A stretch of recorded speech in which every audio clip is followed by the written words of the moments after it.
All right, welcome back to Living Fit's 2 Minute Tuesdays. Hope everyone's had a great start to the week and getting stuck into their health and fitness and body composition goals. Nice simple one today. We're going to talk about 5 things that may be sabotaging your health and body composition performance goals. So 2 minutes on the clock.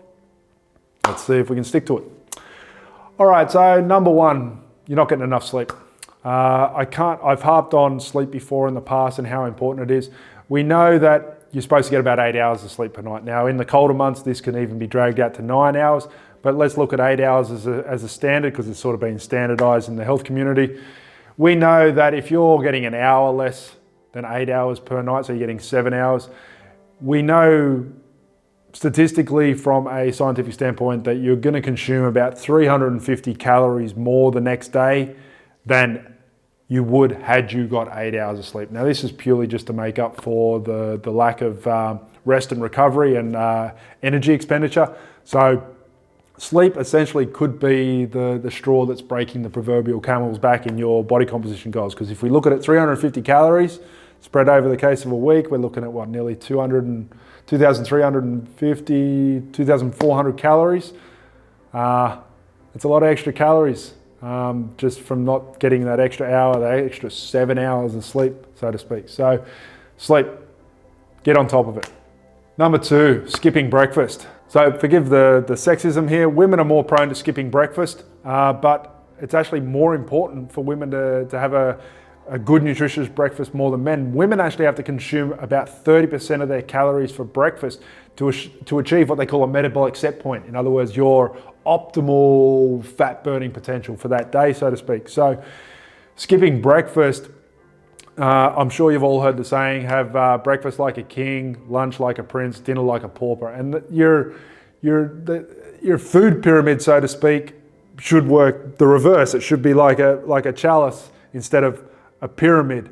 You should have your biggest meal in the morning and progressively have smaller meals as the day progresses. But most, I don't need to genderize anymore. If we're talking about skipping breakfast, whether male or female, most people will skip breakfast, have absolutely nothing for lunch, and then celebrate the whole day of not eating by having a huge dinner with way too many calories.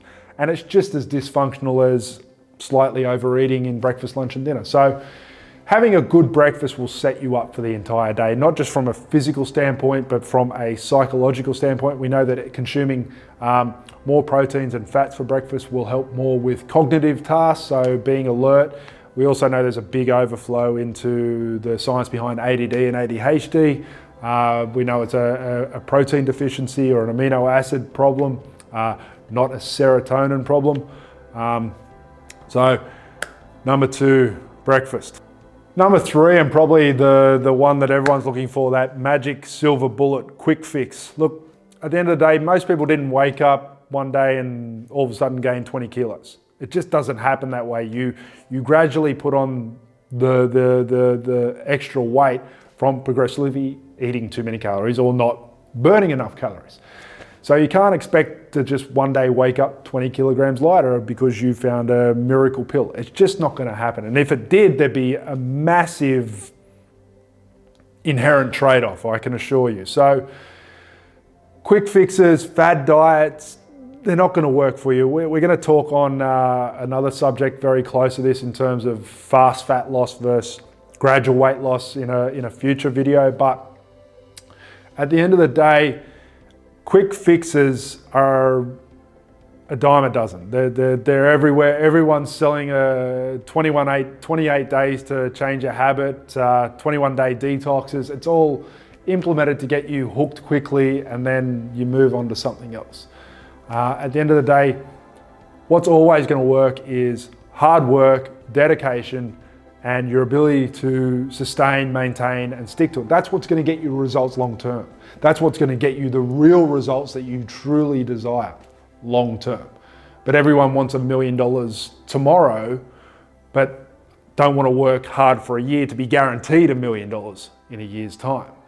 So really need to get away from this whole psychological looking for this magic silver bullet or this quick fix.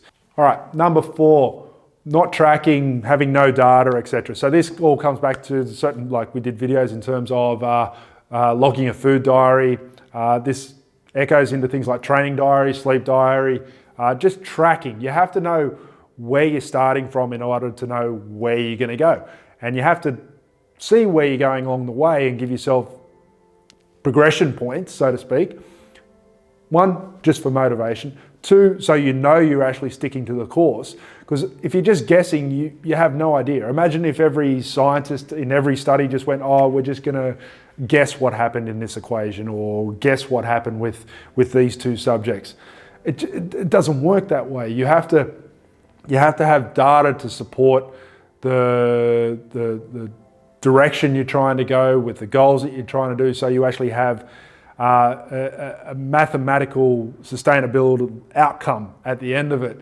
The good thing about tracking, the good thing about a food log is it'll give you insight into trends, it'll give you insight into progression, it'll give you insight into regression, which can be just as important. It'll let you know your off days, your on days, where you've done well, where you've succeeded, what hasn't worked, what has worked. Otherwise, you're just guessing. And if you're just guessing all the time, you end up nowhere because you end up not knowing what to do. So tracking is vital when it comes to, well, it's also one of the biggest things that we see when it's not really sabotage, but it's subconscious sabotage, shall we say. So, all right. And number 5 is not it's one we've harped on before, is not making it sustainable and maintainable. At the end of the day, if you can't stick to it or it's too complex, you won't do it. You'll find every excuse under the sun not to do it. And I've talked about this in the past. No matter, you could be on the best diet, exercise, nutritional, lifestyle program ever created for you. But if it doesn't fit into your lifestyle, you don't have buy-in to it, you don't believe in it, you'll never do it. You'll find every excuse under the sun to not do it. So you have to make it work for you, and it has to be sustainable, it has to be maintainable. You have to enjoy it, you have to understand that it's a process. Look, especially with health, body composition, there's really no end point. The whole thing's a journey.